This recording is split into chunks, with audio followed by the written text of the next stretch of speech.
J'espère que vous allez très bien. J'espère que vous allez très bien.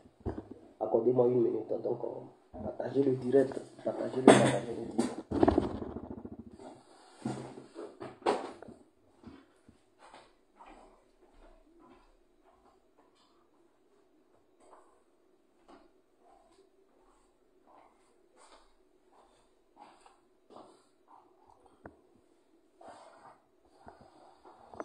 Partagez le direct. Partagez-le. Partagez-le massivement. Partagez le direct. On se laisse avec. Partagez le direct. Partagez-le massivement.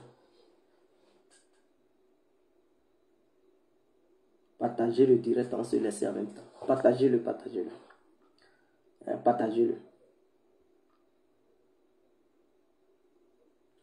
Partagez le direct. Partagez le direct. On va se laisser. Partagez le direct.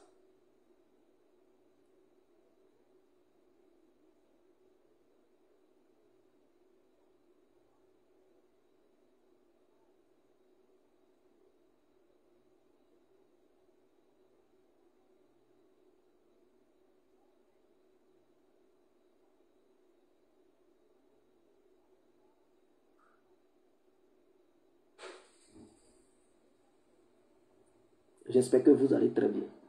Lionel Koulibaly. Oui, monsieur Lionel.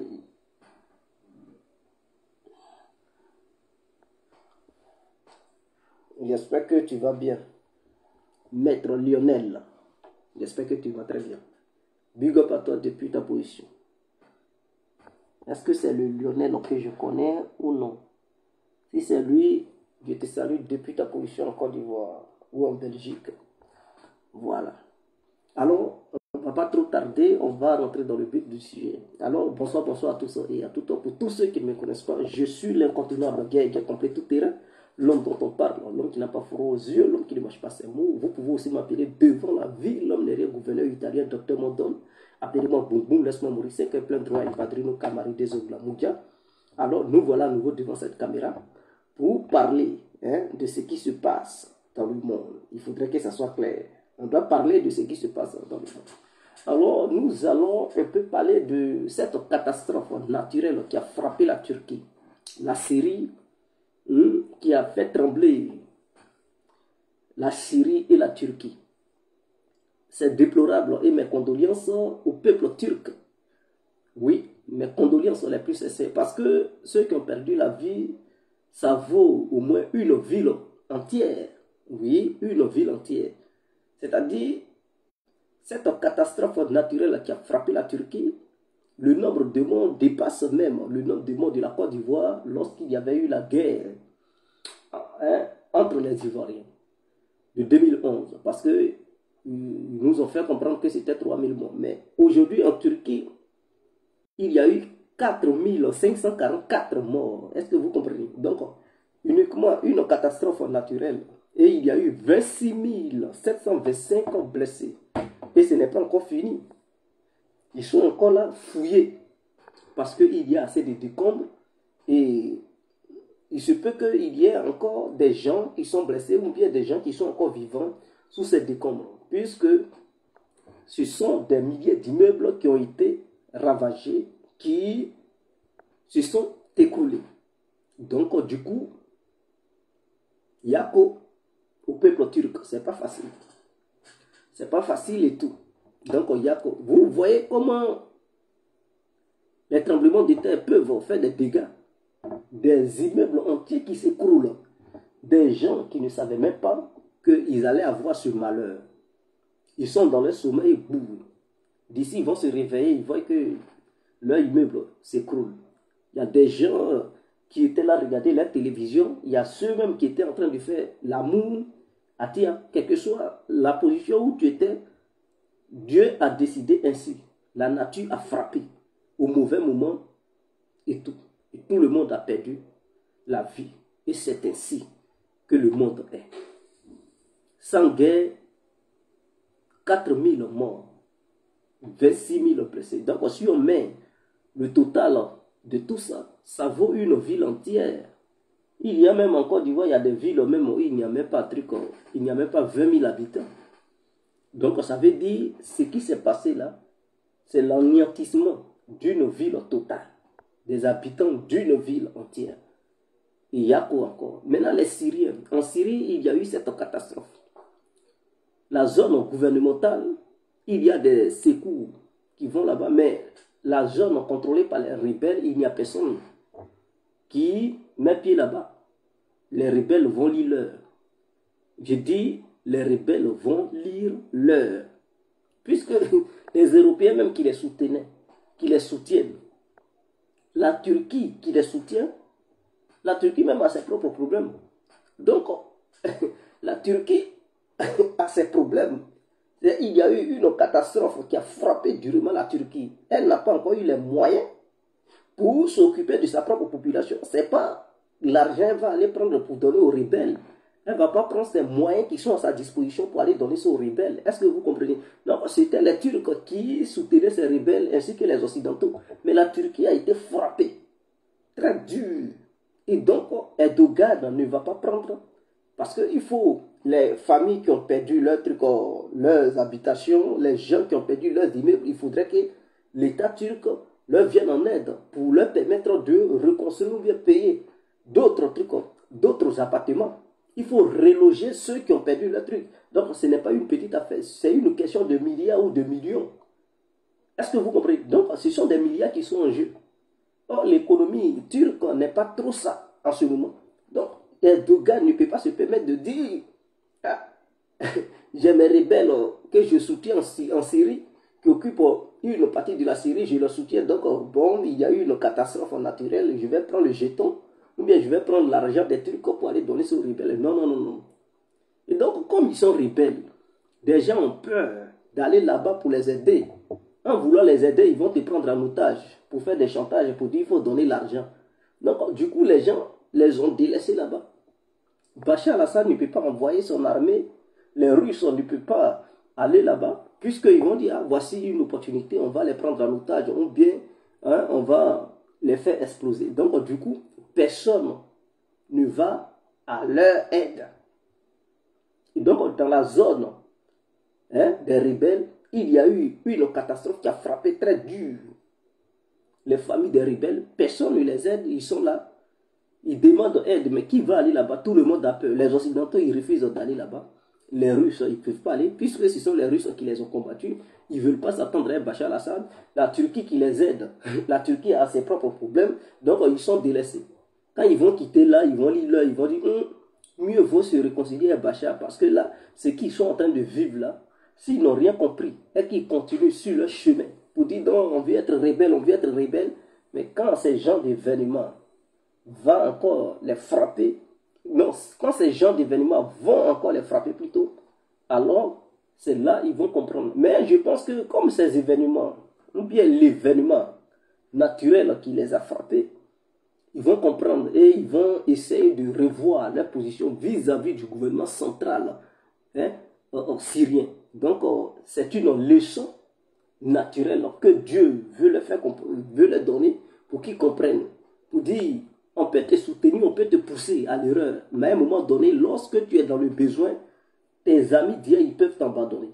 Donc, la raison est que leurs amis d'hier les ont abandonnés à Dieu.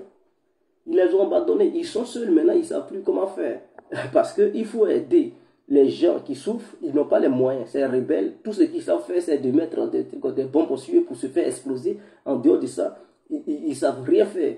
Est-ce que vous comprenez? Donc, ils n'ont pas les moyens financiers, ils n'ont pas les moyens technologiques pour aider leurs familles qui croupissent sous ces décombres.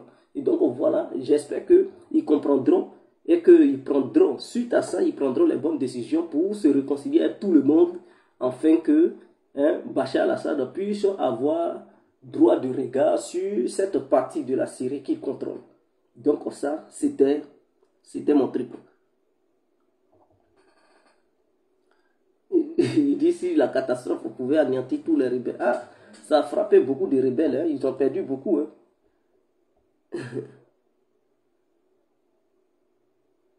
ça a frappé beaucoup de rebelles. La catastrophe a frappé beaucoup de rebelles. À tout cas, ça a frappé beaucoup.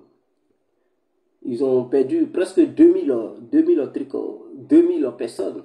Et dans ces 2000 personnes, vous trouverez qu'il y a des enfants, des rebelles, des femmes, et même peut-être même il y a des chefs rebelles dedans.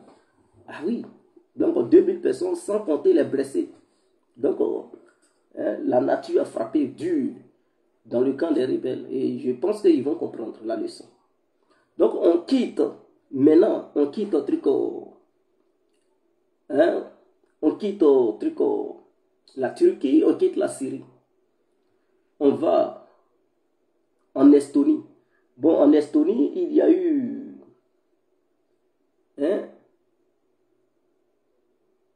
un incendie dans une entreprise de fabrication de drones américains. Donc, les Américains, ils avaient leur société qui fabriquait des drones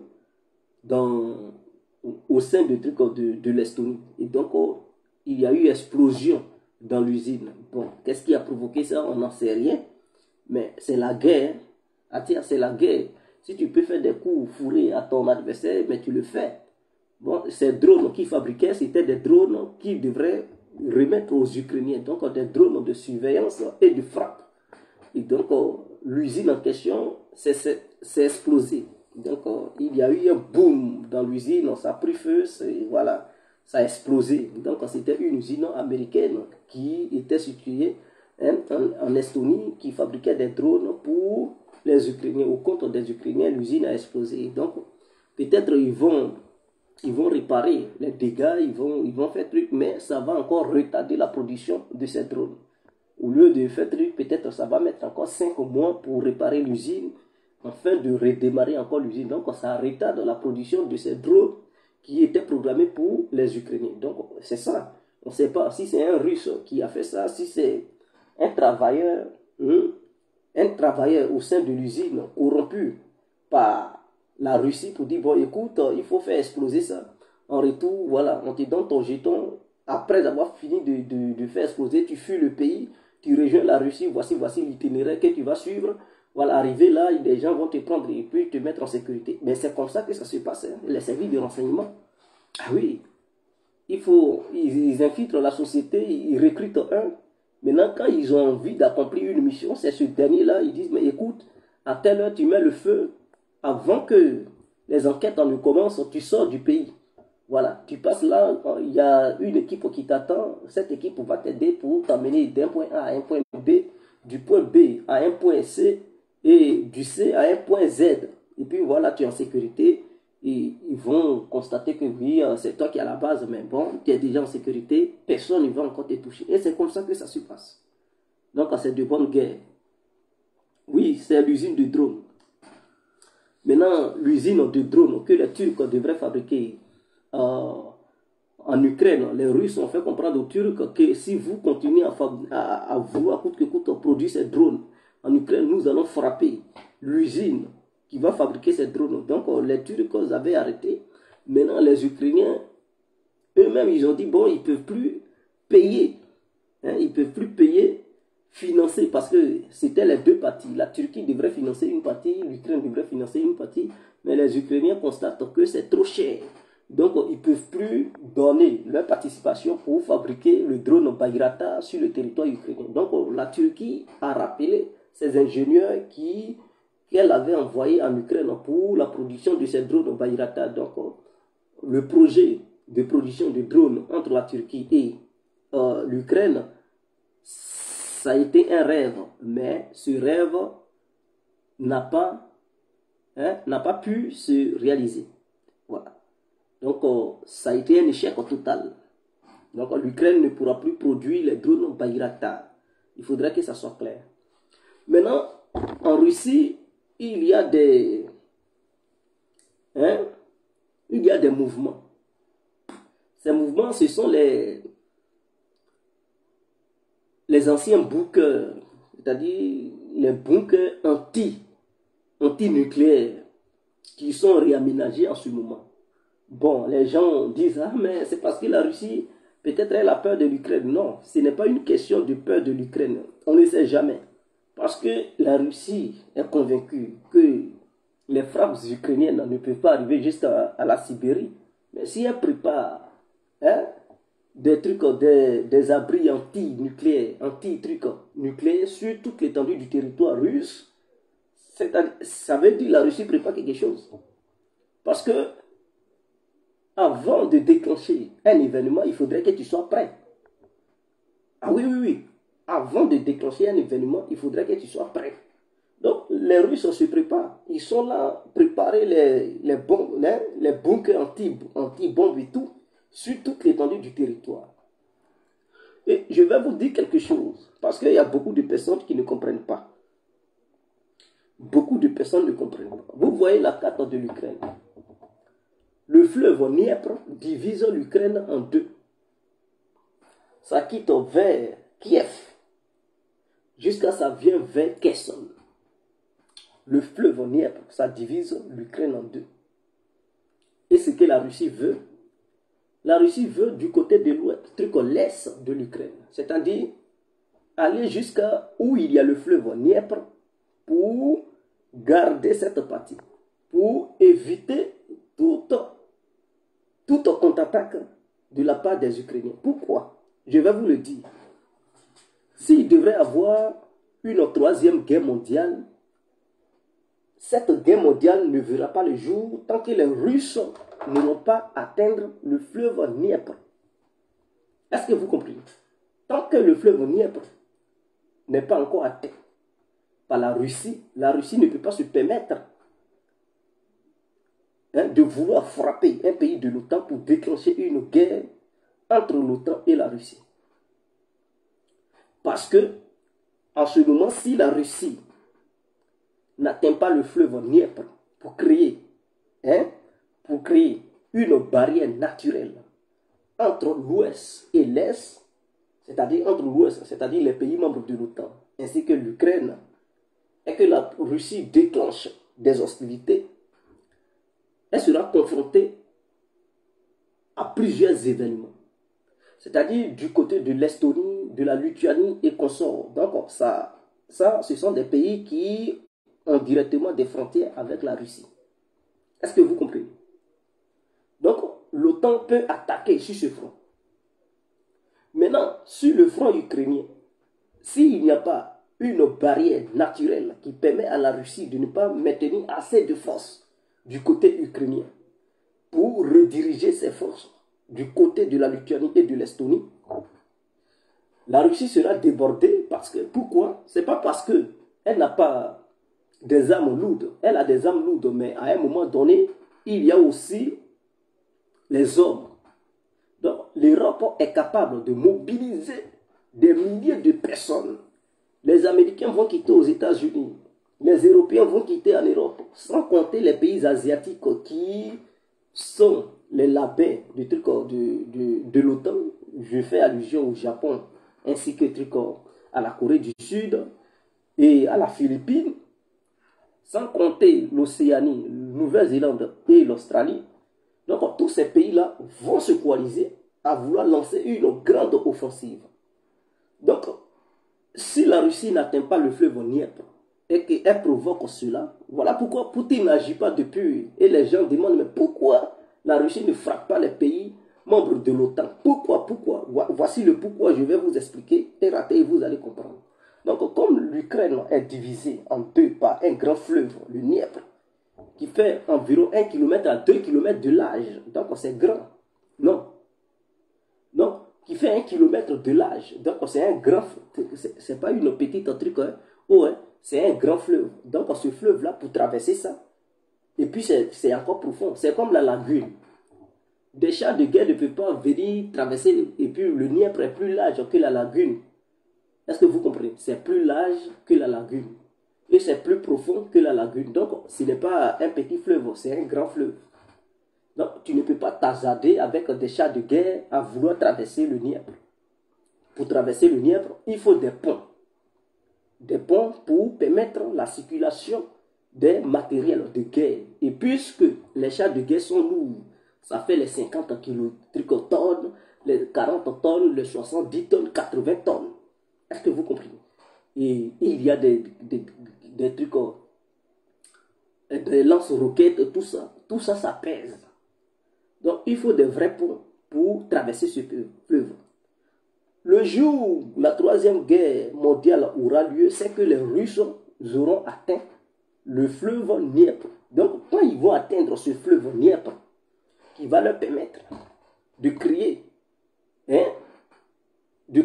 une barrière naturelle entre l'Ouest et l'Est, les Russes n'auront plus besoin de maintenir assez de force pour défendre cette partie.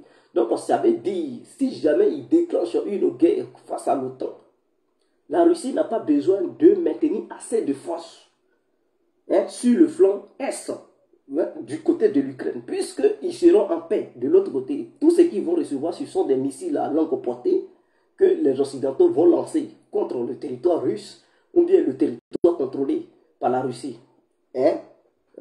Par la Russie. Mais les Occidentaux n'auront pas les moyens de vouloir traverser le fleuve, en fait, militairement parlant. Sinon, s'ils veulent le faire, ils risquent de perdre des millions de soldats. Est-ce que vous comprenez? Donc, la Russie, parce que si une guerre venait d'avoir lieu, être déclenchée par la Russie par rapport à ce qui est en train de monter petit à petit, il suffit à la Russie de mettre 1 million de soldats sur les 1000 kilomètres entre l'Ukraine, entre la partie contrôlée par l'Ukraine et la partie contrôlée par la Russie. Mais s'il y a le fleuve au milieu, c'est-à-dire, par exemple, Kherson, il y a le fleuve. Donc, les Russes, ils sont tranquilles. Ils savent que les Ukrainiens ne peuvent pas lancer une contre-attaque depuis Kherson pour aller vers la Crimée. Est-ce que vous comprenez? Voilà pourquoi les Ukrainiens, ils rêvaient pour dire, bon, leur contre-attaque, ça va quitter vers Zaporizhia pour descendre, pour aller vers Melitopol, puisque les Ukrainiens rêvaient de cette truc. Voilà pourquoi? Parce qu'ils se disent, là-bas, il n'y a pas fleuve qui va créer une barrière naturelle. Donc, c'est par là-bas qu'ils vont passer. Donc, les Russes, ils ne sont pas obligés de maintenir assez de force au niveau de Kherson. S'ils maintiennent au moins 5000 soldats sur le côté Kherson, jusqu'à vers la mer Noire, ils savent que ces 5000 personnes peuvent assurer la garde. Il leur suffit d'avoir de l'artillerie et puis les jumelles pour surveiller, le Dniepr entre Kherson, l'ouest de Kherson et c'est-à-dire la partie gauche de Kherson et la partie droite de Kherson jusqu'à la mer Noire. 5000 soldats, ça suffit. Tu leur donnes des armes nécessaires pour dire, si vous voyez quelqu'un qui est en train de nager, il veut traverser, tapez-le. Avec cette artillerie, matez la personne. Si vous voyez quelqu'un qui est en train de construire un pont, qui veut taper ça, donc avec 5000 soldats, même aussi les Ukrainiens, ils sont 50 000 soldats, et qu'ils veulent le traverser, ils ne peuvent pas. Ils vont se noyer dans l'eau là, parce que les 5000 soldats peuvent assurer la garde de cette partie. Est-ce que vous comprenez? Donc, la Russie ne va pas taper un pays occidental tant qu'elle n'a pas encore atteint le fleuve Dniepr. Est-ce que vous comprenez? Donc, Poutine, pourquoi il fait ça? Il prépare déjà le terrain en Russie, parce qu'il sait qu'il va lancer 2 contre-attaques. Il aura une contre-attaque, peut-être ce mois ou le mois prochain, et il aura deuxième contre-attaque dans 3 à 4 mois cette année. Donc la Russie a prévu de mener 2 grandes contre-attaques cette année 2023. Donc elle espère que ces 2 contre-attaques vont lui permettre d'atteindre le fleuve le Dniepr. Une fois que ce fleuve Dniepr est atteint, la Russie n'a plus besoin de maintenir assez de force sur ce côté-là, parce que les Ukrainiens, ils auront du mal à traverser le fleuve pour lancer des contre-attaques. Et donc, du coup, ils seront dans une situation très difficile, où ils vont lancer les contre-attaques. Peut-être c'est du côté des trucs de Kharkiv. Mais puisque Kharkiv n'est pas attaqué, ils vont lancer quelques contre-attaques de l'autre côté de Kharkiv. Alors, ça va permettre aux Russes de surveiller les 1000 km avec un peu de soldats, c'est-à-dire 1000 km. Il leur suffit de placer 100 000 soldats sur ces 1000 km et puis c'est fini. La sécurité des 1000 km sera bien garantie avec 100 000 soldats bien armés jusqu'au dents. Donc, les 100 000 soldats pourront faire face à peut-être à 500 000 soldats ukrainiens qui vont vouloir rêver de traverser le fleuve. Ils seront matés dans l'eau. Donc, ils seront noyés au sein du fleuve. Parce que ces 100 000 soldats seront accompagnés de l'aviation, de l'artillerie, des lance-roquettes, hein, et tout. Donc, tout ce qui va avec des drones de surveillance et tout. Donc, les Ukrainiens n'auront pas la possibilité de traverser l'eau. C'est-à-dire, avec leurs alliés OTAN, ils ne pourront pas traverser cette eau-là pour vouloir attaquer la Russie. En ce moment-là, la Russie pourra dire, bon, si l'OTAN continue à armer maintenant les Ukrainiens, elle va riposter sur le territoire de l'OTAN. Parce que de l'autre côté, entre la Roumanie et la Russie, il y a la mer Noire. Est-ce que vous comprenez? Donc, les soldats de l'OTAN ne pourront pas s'hasarder à vouloir traverser la mer Noire pour envahir le territoire russe. S'ils tentent de le faire, ils risquent de perdre au moins 2 millions de soldats dans cette eau-là. Ah oui, oui, oui, parce que tout ce qu'ils vont utiliser comme matériel à vouloir traverser la mer Noire, ça sera écoulé. Ça sera coulé dans la mer, navires et tout. Donc, du coup, ils auront du mal à traverser. La Russie n'est pas un petit pays. C'est un pays qui a des systèmes de défense. Hein, système de défense en aval de différents types, de différentes sortes. Donc, du coup, ils auront du mal à nager dans la mer Noire pour traverser la Russie. Est-ce que pour traverser et attaquer la Russie de ce côté? Donc, au niveau de la Biélorussie, ils ne peuvent pas quitter en Pologne pour dire, bon, ils vont rentrer en Biélorussie, traverser. Non, il y aura d'abord des combats en Biélorussie.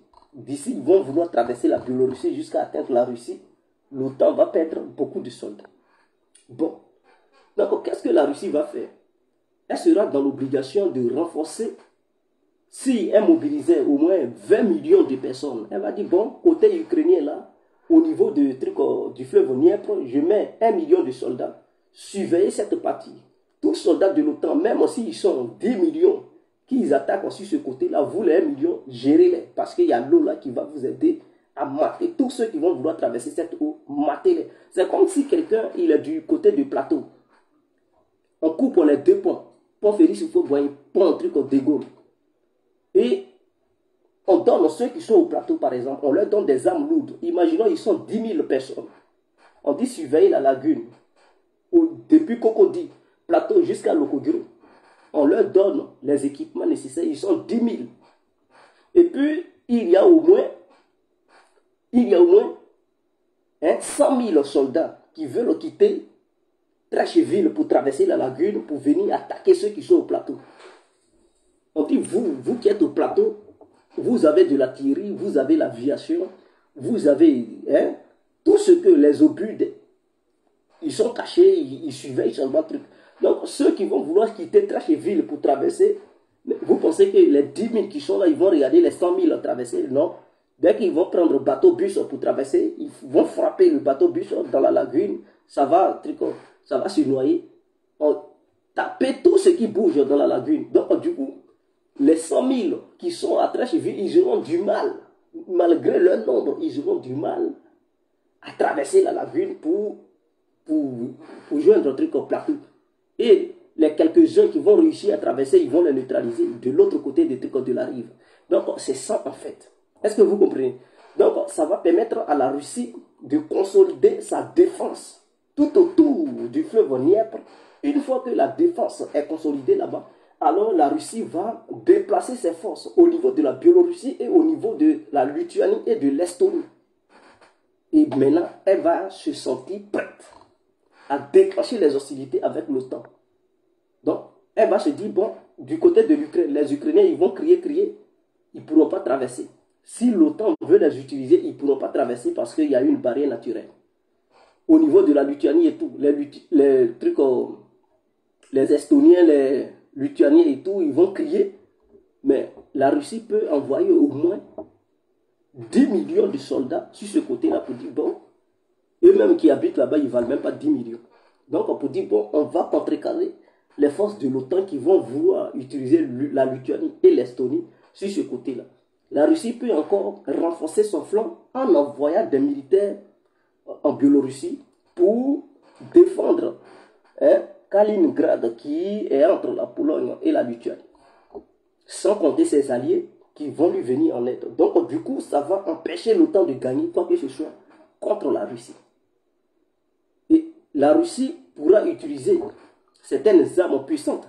Parce qu'on parle des armes nucléaires, Non.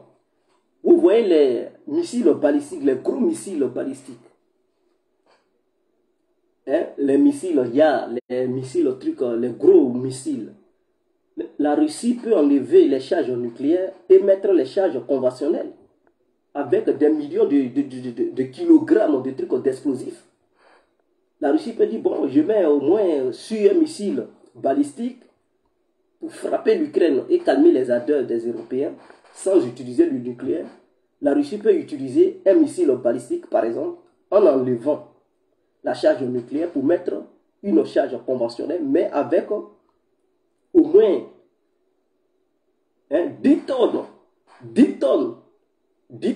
d'explosifs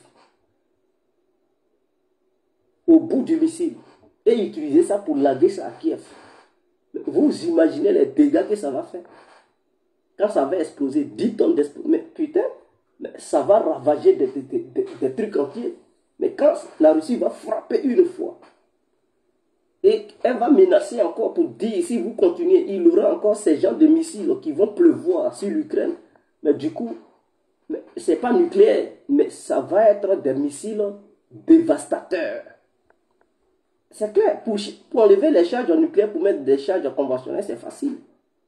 Et mettre bourrer des trucs, bourrer la charge conventionnelle de trucs d'explosifs, des milliers de tonnes d'explosifs, et tu l'as de ça, ça tombe. Les Russes ont la bombe SAR, la SAR bomba. La SAR bomba, la mère de toutes les bombes. Ils ont ça. Mais il y a d'autres SAR bomba qui ne sont pas nucléarisées. Et il y a d'autres SAR bomba qui sont nucléarisées. Il suffit d'utiliser une seule SAR bomba qui n'est pas nucléaire. Elle utilise ça pour faire exploser ça sur le territoire ukrainien. Parce que la Russie ne peut pas frapper le territoire ukrainien avec une bombe atomique. Sinon, elle-même, elle va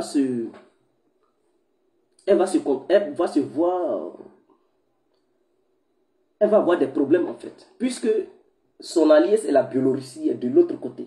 Est-ce que vous comprenez? La Biélorussie est de l'autre côté. Bon, Kiev n'est pas loin de la Biélorussie. Si la Russie utilise l'arme nucléaire, ça va affecter Kiev. Ça va affecter la Biélorussie. Ça va tuer des Biélorusses. Puisque le vent va aller directement en Biélorussie. Et donc ça, ce n'est pas normal. Vous savez, la Hongrie, Viktor Orban, malgré qu'il fait ce truc, mais lui, il n'est pas contre Poutine. Bon, l'ouest de l'Ukraine, il y a la Hongrie qui est à côté.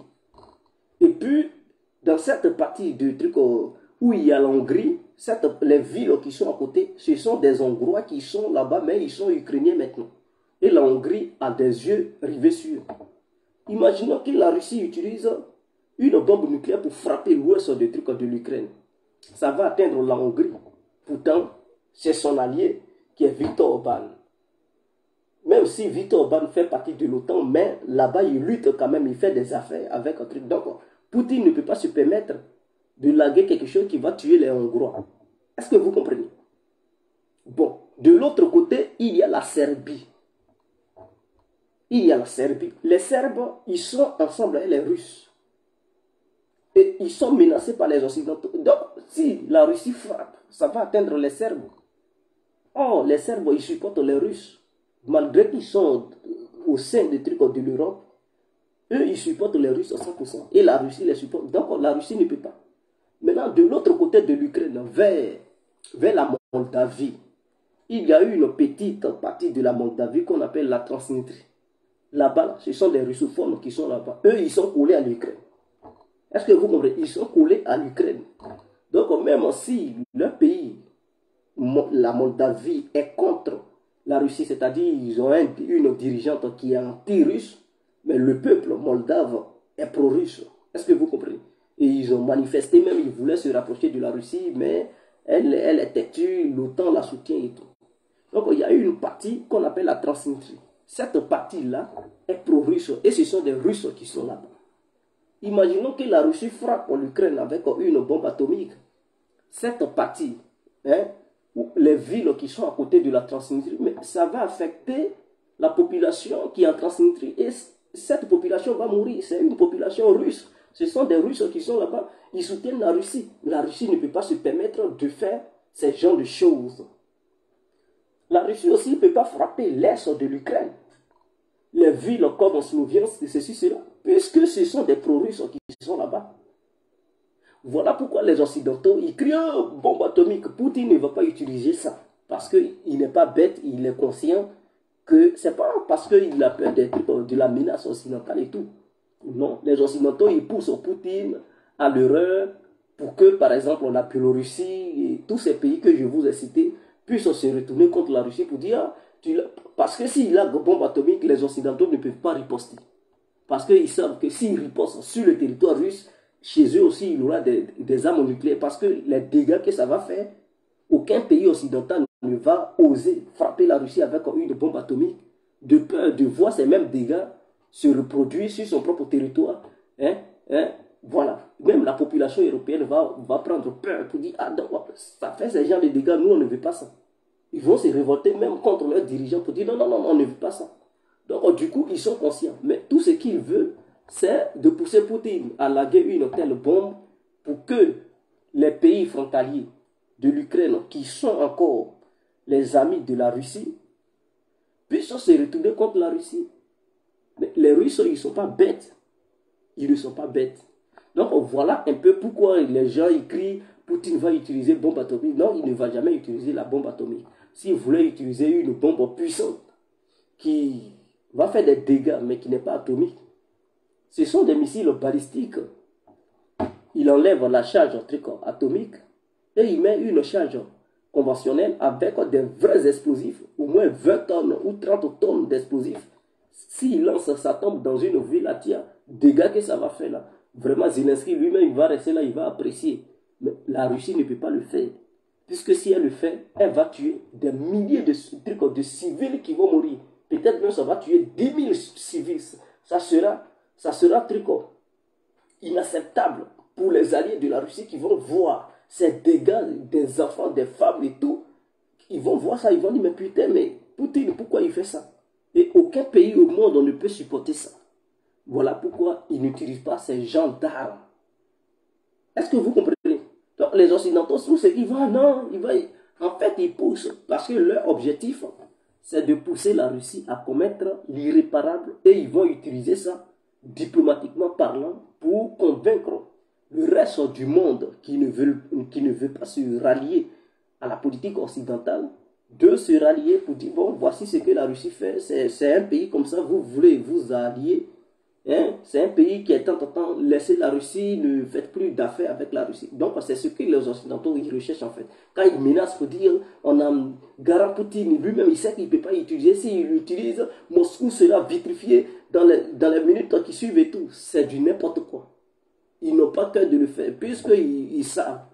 Si Moscou est vitrifié, Paris sera vitrifié, Washington sera vitrifié, toutes les capitales occidentales seront vitrifiées. Il faudrait que les gens le sachent. Et la Russie ne veut pas être le premier pays à le faire. La Russie veut que ce soit les Occidentaux qui attaquent d'abord la Russie.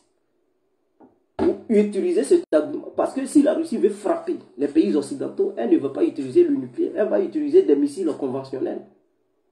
Et quand ça va toucher durement les Occidentaux, c'est eux qui vont évoquer l'histoire des trucs du nucléaire. Parce que les Américains ont toujours fonctionné comme ça.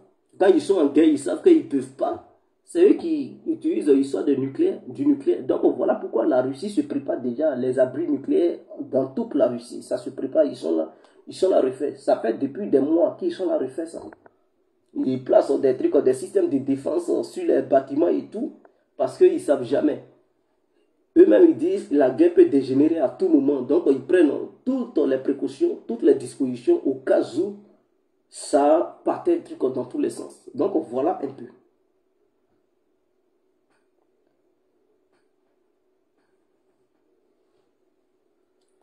Richard Espérance, il dit de parler des pays où les Ivoiriens peuvent se rendre et à l'arrivée, ils vont demander le visa à l'aéroport. Mais j'avais déjà fait une vidéo où les Ivoiriens pouvaient se rendre à travers le monde et les pays que j'avais cités. Mais si vous voulez une telle vidéo, il n'y a pas de souci. Je prendrai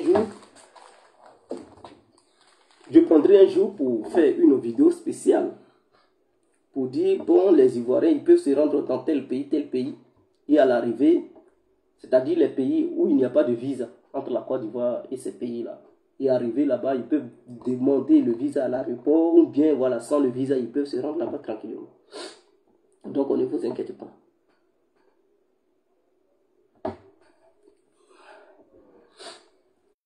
Non, la Russie n'utilise pas le S-400 sur le territoire ukrainien. Non, non, non. La Russie n'utilise pas le système de défense S-400. Elle utilise le système de défense S-300, les boucles M1, M2 et il y a le boucle M3. Il y a le Thor et tout ça. Donc la Russie a plusieurs systèmes de défense. Le S-300 et le S-500, ce sont des missiles qui sont réservés pour des missiles balistiques. C'est pas pour des trucs. Parce que, faisons la différence. Hein. Je viens.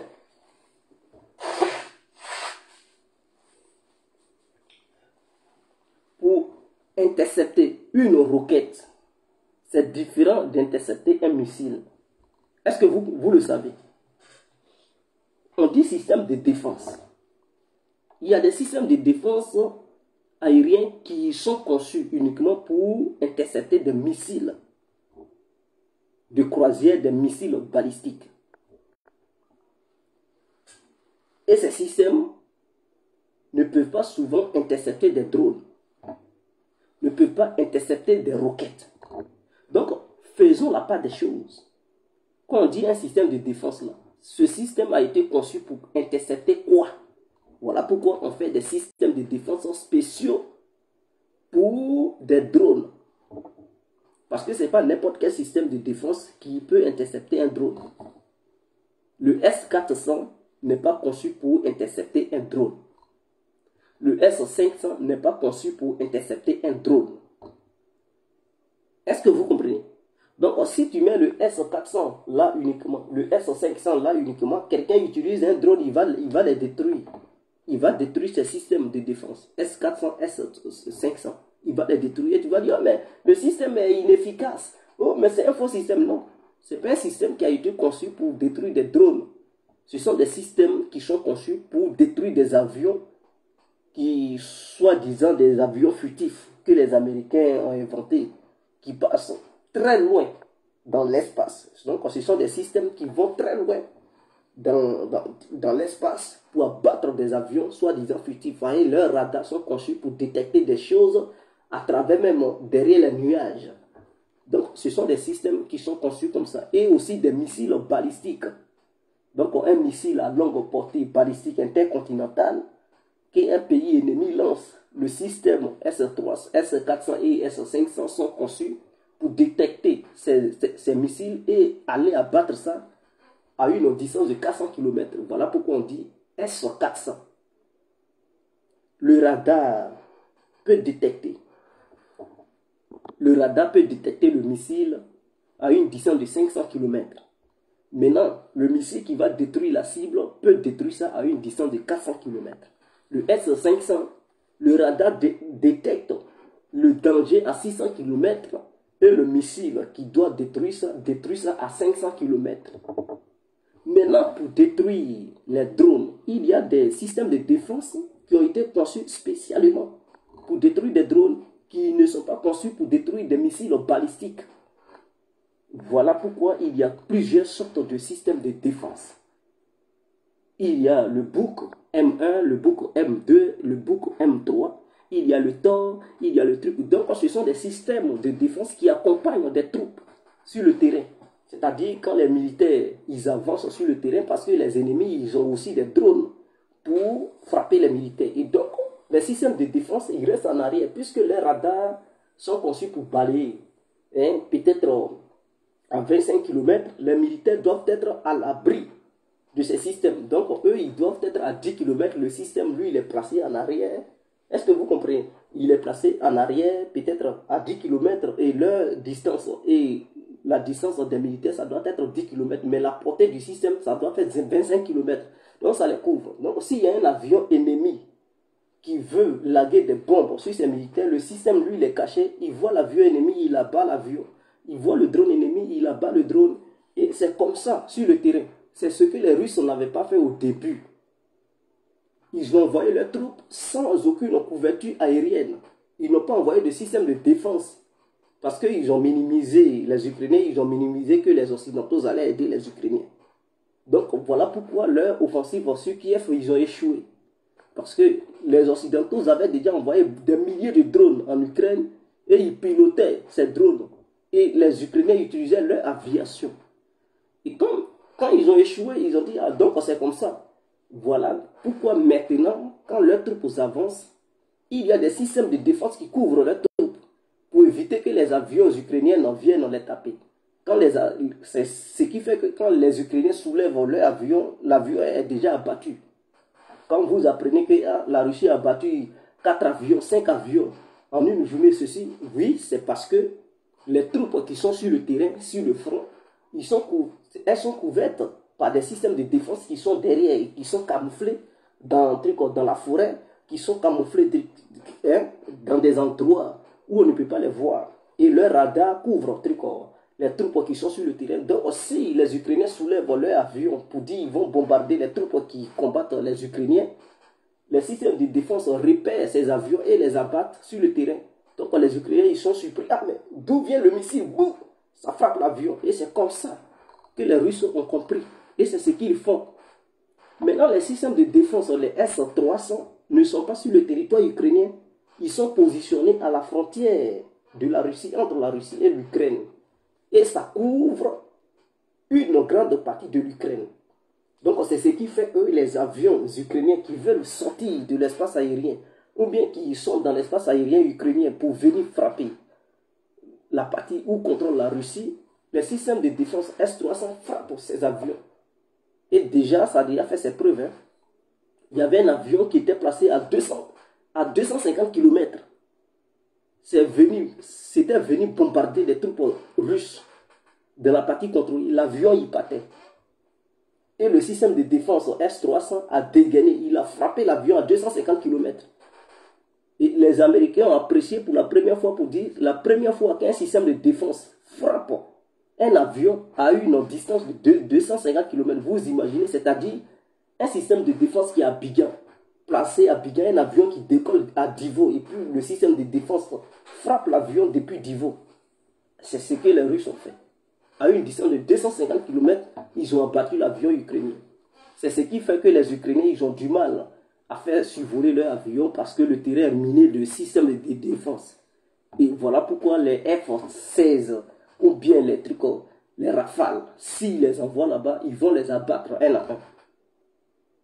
Ils vont faire comment? Ils ne peuvent pas éviter les systèmes de défense. Et la Russie a placé des MiG-31 en Biélorussie et depuis la Crimée. Donc, à chaque fois que la Russie veut bombarder, les Ukrainiens, qu'est-ce qu'ils faisaient quand la Russie lance les missiles de croisière? Les Ukrainiens, parce que, vous savez, quand les missiles viennent et que les radars détectent les missiles, il y a les trucs qui sonnent, comment on les appelle, ceux qui sonnent, les sirènes qui sonnent pour alerter la population, pour dire, ah, il y a des missiles en route. Vous savez, les radars peuvent détecter les missiles à une distance de 100 km. Donc ça se met en marche. Donc tout le monde sait qu'il y a un danger qui vient. Les Ukrainiens, qu'est-ce qu'ils faisaient? Leur avion qu'ils avaient stationné, ils montent au-dedans pour faire survoler les avions, pour que ces avions restent dans l'espace aérien. Comme ça, si les missiles frappent les hangars où les avions étaient stationnés, ça ne détruit pas les avions ukrainiens. Donc les Russes ont compris. Qu'est-ce qu'ils font? Ils ont dit, ah donc c'est votre stratégie pour éviter que vos avions ne soient détruits par terre. Donc les Russes, ils font survoler les MiG-31 qui volent à une très haute altitude, ils font survoler leur avion. Hein? Voilà, Hiroshima 50 truc A, qui est un radar truc aérien, un radar qui survole. C'est un avion, mais en même temps un radar. Donc, qu'est-ce qu'ils font? Et ils décollent aussi les Sukhoi 35. Donc, quand ils lancent les missiles de croisière, quand les Ukrainiens soulèvent leurs avions pour éviter les missiles de croisière, le MiG-31 répète ses avions et lance des missiles air-air. Donc, des missiles à longue portée air-air. Ça détecte les avions ukrainiens et ça les frappe sur le territoire ukrainien. Donc, l'avion ne sait pas d'où vient le missile parce que le missile, lui, il s'accroche à la chaleur, au moteur de l'avion ukrainien. Donc, quand le missile est lancé, lui-même, il a une tête en truc chercheuse. Vrai, le missile, lui, il est lancé, il est guidé et tout. Quand il part, il suit l'avion lui-même. Même si l'avion veut, il n'a qu'à faire zigzag. Le missile le poursuit pour le frapper. Donc, c'est comme ça les Russes ont trouvé. Donc, il y a d'autres avions qui décollent du côté de la Biélorussie, du côté de la mer Noire, quand les missiles, soit ils survolent leur avion, soit ils laissent leur avion par terre et puis les missiles viennent les écraser par terre. Soit ils les font survoler, pilote truc avion, tout le monde truc est balayé. Et c'est comme ça la Russie fait maintenant. Voilà pourquoi elle abat toujours les avions ukrainiens. Donc, qu'est-ce que les Ukrainiens vont faire? S'ils font envoyer les avions de l'OTAN sur leur territoire, ils vont les mettre où? Puisque s'ils sont sur le territoire ukrainien, ils seront abattus. Donc, dans le cas contraire, soit les avions vont décoller depuis la Pologne, depuis la Lituanie, mais ça, encore, ça sera comme si c'était l'OTAN qui rentrait en guerre directe. Puisque les avions ne peuvent pas décoller de la Pologne pour venir bombarder des cibles en Russie, repartir pour se mettre en Pologne, non. Et puis ils vont encore dire, ils ne peuvent plus camoufler ça pour dire, nous ne sommes pas partie prenante. Nous sommes un truc, nous aidons, non. Dans ça, tout le monde va constater que non, vous êtes un truc en partie prenante. Parce que cette fois-ci, ils font tout. Eux-mêmes, ils sont trucs, mais ils essaient de convaincre les gens pour dire qu'ils ne sont pas impliqués. Bon, on sait qu'ils sont impliqués, mais ils se cachent. Maintenant, cette fois-ci, s'ils arrivent à ce niveau, où sur les territoires de l'OTAN, les avions vont décoller là-bas pour venir faire la guerre, pour fuir et aller se stationner sur les territoires de l'OTAN, mais c'est comme s'ils sont en guerre directement. Et donc la Russie va trouver cela normal de frapper d'où viennent ces avions. Et les Occidentaux ne pourront plus convaincre le monde entier pour dire non, on n'est pas impliqué, non. Puisque le monde entier va voir clairement que non, ils sont impliqués directement. Et donc la guerre va dégénérer. Alors ils ne pourront plus écrire l'histoire à leur manière. Voilà pourquoi ils sont là à réfléchir. Ils n'ont qu'à donner ces avions ou il ne faut pas ils vont donner ces avions. Parce que c'est aussi le business américain qui est en jeu. S'ils envoient les F-16 et que les MiG-31, les Sukhoi 25, je dis les Sukhoi, les Sukhoi 35, les Sukhoi 30, les Sukhoi 30, je ne sais pas, 34, abattent les F-16 ukrainiens dans l'espace aérien ukrainien, comme des petits gâteaux. Mais écoutez, le monde entier va dire, mais écoutez, les Sukhoi ils sont meilleurs que les F-16. Donc, il y aura des clients qui vont commander les avions russes. Et ça, les Américains, ils craignent. Ils se disent, ah, on va faire comment? Puisqu'il y a d'autres pays occidentaux qui sont agités, qui veulent envoyer ces avions là-bas. Mais en même temps, les Américains, ils réfléchissent, ils disent, si on les envoyait que les avions russes, on commence à battre nos avions, qu'est-ce qu'ils vont faire? Ils vont trouver quel prétexte? Ah non, les pilotes ukrainiens ne sont pas professionnels, ou bien ceci, cela, mais ça ne va pas prendre. Donc, du coup, les gens vont vouloir aller acheter des avions russes que d'acheter des avions américains. Donc aussi, ça, l'enjeu aussi est en jeu. Voilà pourquoi les Américains ont blagué les Allemands pour dire qu'ils n'ont qu'à amener leur char, le Léopard. Et pour convaincre les Allemands, ils ont dit, bon, nous-mêmes, on va envoyer 31 chars Abrams. Et ça a convaincu les Allemands. Et les Allemands ont dit, bon, nous, on envoie. Et après, les Américains disent, bon, les chars ne sont pas encore produits, on ne peut pas encore envoyer les chars Abrams d'ici 1 an. Donc, ça, c'est pas parce qu'ils n'ont pas de chars Abrams, ils ont des milliers de chars Abrams, ça y est, en Europe. Mais leur problème, là, puisqu'ils ont fait les éloges de ces chars Abrams, imaginons qu'ils les envoient sur le terrain ukrainien et que ces chars se font descendre par des missiles anti-chars russes. Ils détruisent ces chars américains. Mais ça sera mauvais pour le commerce de l'armement américain.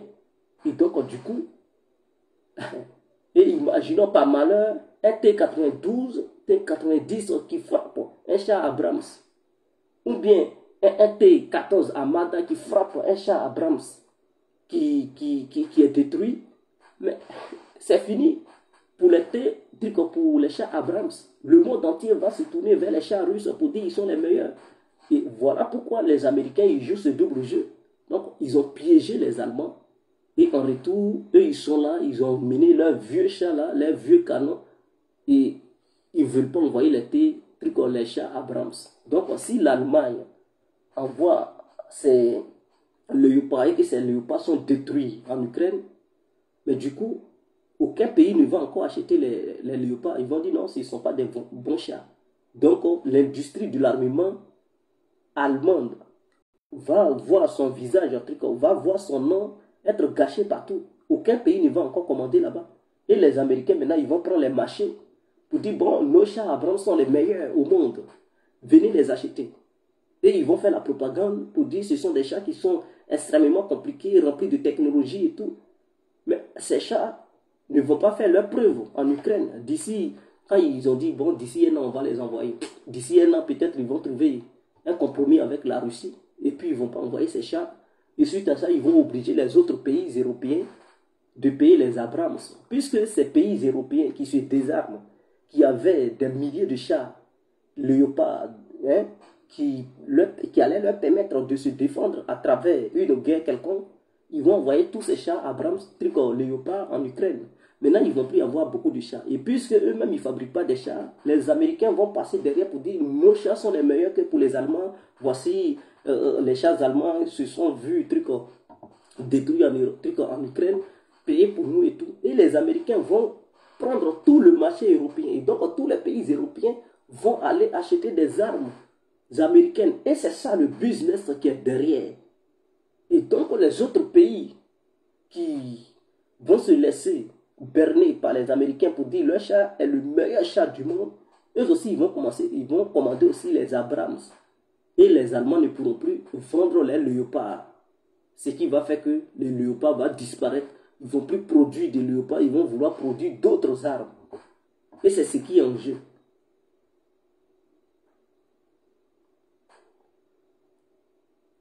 C'est ce qui est en jeu en fait. Donc voilà un peu la situation. Maintenant la Russie aussi, parce que ce qui se passe aussi, le monde entier regarde. Peut-être on ne regarde pas les chaînes russes ici en Occident, mais il y a d'autres pays du monde qui regardent aussi les chaînes russes et ils voient comment les armes russes travaillent. Ça va les convaincre aussi, eux aussi vont passer des commandes pour acheter des armes russes. Donc les Russes, eux, ils envoient aussi des robots, des chars robots. Donc des chars qui ont été conçus, mais où il n'y a pas de truc, où il n'y a pas d'hommes. C'est téléguidé, ce sont des chars robots qui, eux, ils vont aller sur le terrain, ils ont déjà envoyé 4. Et ces 4 vont rentrer en action bientôt. Donc, si ces chars robots font leur preuve sur le terrain, et que ces chars robots réussissent à détruire les léopards, les chars occidentaux, mais les Russes vont faire les éloges de leurs chars robots pour dire pour la première fois dans l'histoire de l'humanité, des chars robots font face à des vrais chars pilotés par des humains et les robots détruisent les chars pilotés par les humains. Et donc, le monde entier, ceux qui vont dire, ah, nous, on veut ces chars-là. On veut ces chars russes robotisés. Et donc, les Russes, ils vont produire maintenant des milliers de chars, hein, des chars en drone. Et ils vont vendre ça à travers le monde. Et donc, du coup, d'autres vont dire, ben, pourquoi gaspiller des humains si des drones chars peuvent aller au contact des humains? Ça va protéger des soldats.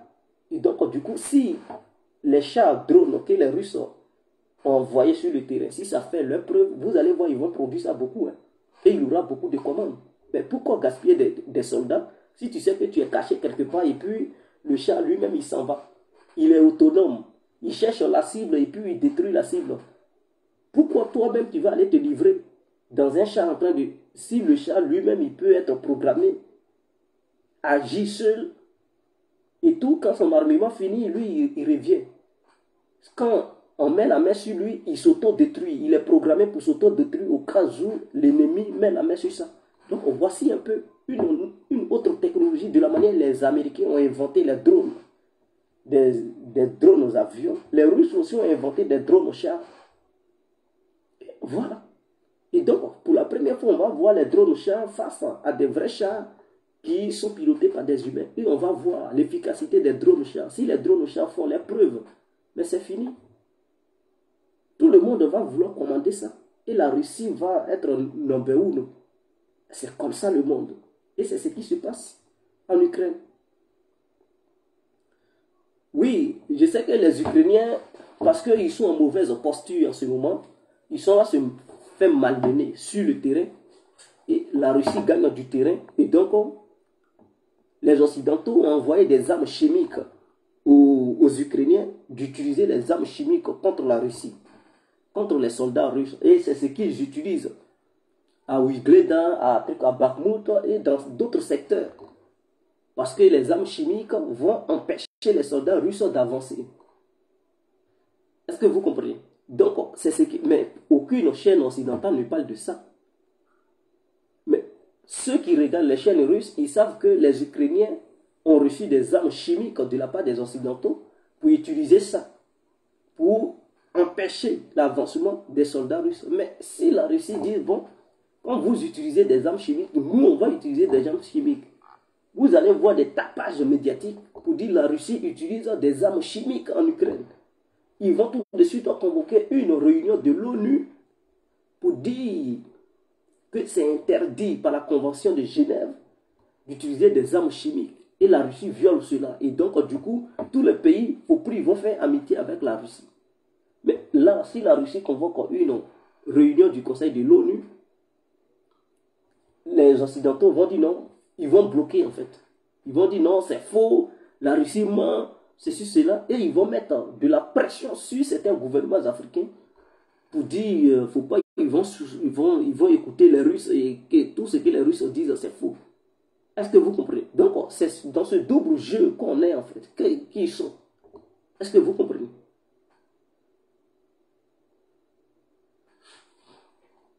Non, la Russie ne veut pas prendre toute l'Ukraine. La Russie veut prendre l'est de l'Ukraine uniquement. Et elle veut que l'Ukraine dise ouvertement qu'elle ne veut pas rentrer dans l'OTAN. Et que les forces de l'OTAN se retirent du territoire ukrainien. Et que l'Ukraine respecte la langue russe. C'est tout ce que la Russie veut. L'Ukraine a dit non, elle veut rentrer dans l'OTAN.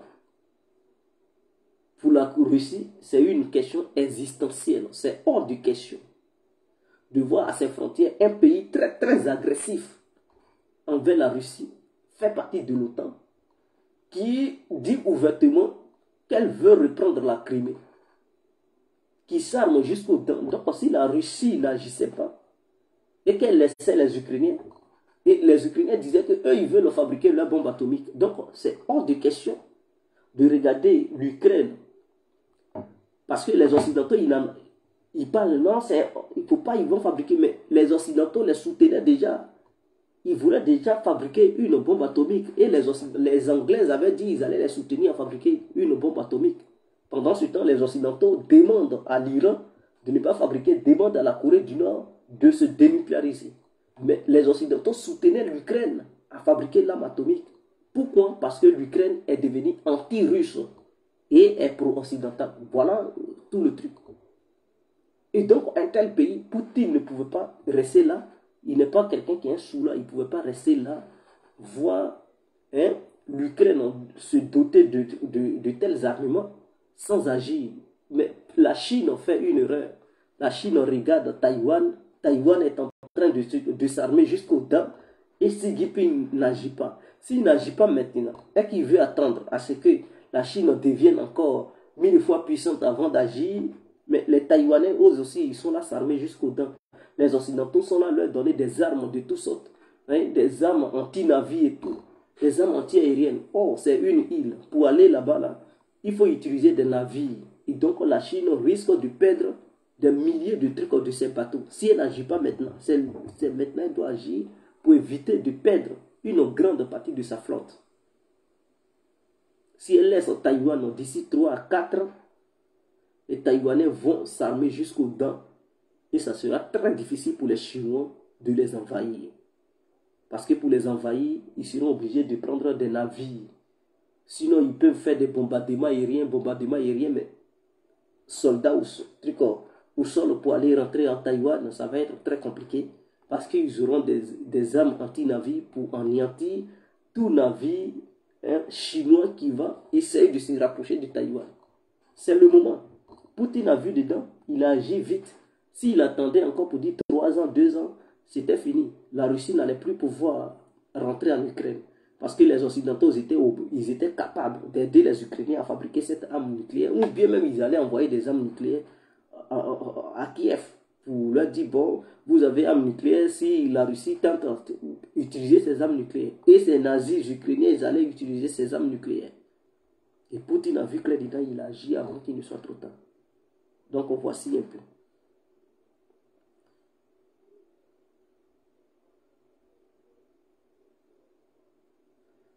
Donc, voici un peu, c'était l'incontournable bien compris. Je vous souhaite une très bonne nuit et prenez très bien soin de vous. On est ensemble. Ciao et à demain.